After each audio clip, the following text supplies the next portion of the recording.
अस्सलामु अलैकुम रहमतुल्लाहि वबरकातुहू। Welcome back to another episode of सीरा। और कल के लेक्चर में हमने हज़रत अब्दुल्लाह के बारे में पढ़ा था कि वो अपने अपने दीन की हिफाजत करने वाले, अपने आबरू की हिफाजत करने वाले थे। और फिर वहाब बिन अब्द मनाफ की बेटी हज़रत आमिना से जो है उनके निकाह का पैगाम दिया गया, और हज़रत अब्दुल्लाह का निकाह जो था वो हज़रत आमिना से हो गया। हज़रत अब्दुल्लाह जब हज़रत आमिना से निकाह करके वापस हुए तो वापसी में फिर उसी औरत पर गुज़र हुआ, तो उसने दरियाफ़्त किया कि अब्दुल्ला, तुम यहाँ से जाने के बाद कहाँ रहे? तो हज़रत अब्दुल्ला ने कहा कि मैंने इस अरसे में वहाब बिन अब्दी मनाफ की बेटी आमिना से निकाह किया और निकाह के बाद 3 रोज़ वहाँ क़याम किया। उस यहूदी औरत ने सुनकर ये कहा कि वल्लाह मैं कोई बदकार औरत नहीं हूँ, लेकिन आपके चेहरे में नूर नबूवत को देखकर ये चाहा था कि ये नूर मेरी तरफ मुंतकिल हो जाए, लेकिन अल्लाह ने जहाँ चाहा वहाँ इस नूर को वदियत रखा। हज़रत अब्दुल्ला 3 दिन मदीना मुनव्वरा में रहने के बाद बग़र्ज़ तिजारत काफ़िला के साथ शाम तशरीफ़ ले गए। रास्ते में बीमारी की वजह से मदीना मुनव्वरा ठहर गए। काफ़िला जब वापस मक्का पहुंचा तो हज़रत अब्दुल मुत्तलिब ने दरियाफ़्त किया कि अब्दुल्ला कहाँ रह गए। काफ़िले वालों ने कहा कि बीमारी की वजह से अपने निहाल मदीनातुल मुनव्वरा में रुक गए। तो अब्दुल मुत्तलिब ने फ़ौरन ही अपने बड़े बेटे हारिस को मदीना रवाना किया, लेकिन मदीना पहुंचकर मालूम हुआ कि हज़रत अब्दुल्ला का इंतकाल हो चुका है, और 1 माह बीमार रहने के बाद उनका वहीं पर इंतकाल हुआ और मदीना मुनव्वरा ही में नाबगा के मकान में मदफून हुए। और उस टाइम अल्लाह के नबी सल्लल्लाहु अलैहि वसल्लम अभी अपनी मादरे बतन में थे। हज़रत आमना जो थी वो हामिला थी। अच्छा, यहाँ पर एक बात जो कि क्लियर करने की बहुत ज़रूरत है कि बहुत से लोग ये कहते हैं कि अल्लाह के नबी सल्लल्लाहु अलैहि वसल्लम के जो वालिदैन थे वो मुसलमान नहीं थे।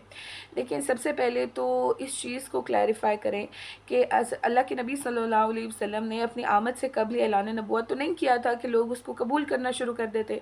तो हज़रत आमिना और हज़रत अब्दुल्ला दोनों वो शख्सियात हैं जो अल्लाह के नबी सल्लल्लाहु अलैहि वसल्लम के दौरे नबूवत से पहले ही वफ़ात पा चुकी थी। इसी तरह से जो उस टाइम पर राइज दीन था, जो दीन इब्राहिमी था, उसके मुताबिक हज़रत आमिना और हज़रत अब्दुल्ला जो थे वो अल्लाह के दीन पर थे, क्योंकि वो मुशरिकीन में से नहीं थे, वो शिरक नहीं करते थे, वो हराम नहीं करते थे। जिसकी वजह से ऐसा कैसे हो सकता है कि जिन शख्सियात से अल्लाह के नबी सल्लल्लाहु अलैहि वसल्लम के वजूद को ज़हूर पजीर होना हो, वो शख्सियात किसी किस्म की भी शिरक में क्योंकि अल्लाह सुब्हानहू व तआला क्या फरमाते हैं कि इन्नमल मुशरिकूना नजिस, के मुशरिकीन जो हैं वो नजिस हैं। अल्लाह के नबी सल्लल्लाहु अलैहि वसल्लम के वालिदैन जो हैं वो नजिस नहीं हो सकते। कि जिन शख्सियात से अल्लाह के नबी सल्लल्लाहु अलैहि वसल्लम जैसे पाक वजूद का ज़हूर पजीर होना हो, वो किसी भी तरह से नजिस और गंदगी में मुलव्वस हों। और दूसरी बात ये कि जिस चीज़ की निस्बत अल्लाह के नबी सल्लल्लाहु अलैहि वसल्लम के साथ जुड़ जाती है, उसका अदब करना मुसलमानों पर फ़र्ज़ हो जाता है, उसका अदब करना हम पर फ़र्ज़ हो जाता है।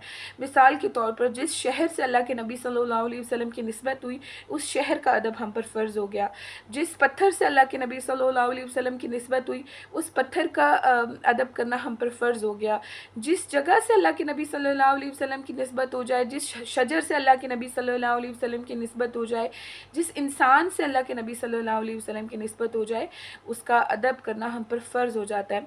और अगर हम अपने आप को भी देखें, हमारे वालिदैन ख्वाह कितनी ही गलती पर हों, ख्वाह जिस भी नहज पर बात पहुंच जाए, लेकिन अगर कोई और शख्स उठकर हमारे वालिदैन के ख़िलाफ़ कोई बात करे, बेअदबी करे, तो यकीनन वो चीज़ हमारी तबीयत पर भली मालूम नहीं होती और वो हमें अच्छी नहीं लगती। बिल्कुल इसी तरह से हर इंसान को, हर गैरतमंद इंसान को अपने वालिदैन के नाम पर गैरत आती है।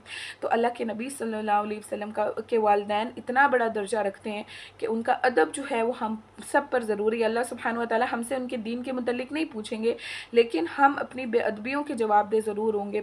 और यकीनन अल्लाह और अल्लाह के रसूल सल्लल्लाहु अलैहि वसल्लम इस बात को नापसंद फरमाते हैं कि किसी भी शख्स की जो है वो बेअदबी की जाए, और इस हद तक की जाए तो कहाँ के बात उन लोगों की हो, उन शख्सियात की हो कि जिनकी निस्बत अल्लाह के नबी सल्लल्लाहु अलैहि वसल्लम के साथ है। तो इस निस्बत से अल्लाह के नबी सल्लल्लाहु अलैहि वसल्लम के वालिदैन का अदब करना, उनका एहतराम करना, ये हम सब पर ज़रूरी है। इंशाअल्लाह अब हम अरब के हालात का नेक्स्ट लेक्चर में जायज़ा लेंगे कि अल्लाह के नबी सल्लल्लाहु अलैहि वसल्लम की आमद से कबल जो थे वो अरब के हालात कैसे थे, और फिर अल्लाह के नबी सल्लल्लाहु अलैहि वसल्लम की आमद के बाद वहाँ पर किस तरह से इनकलाब रोनुमा हुआ। तब तक के लिए अल्लाह हाफ़िज़।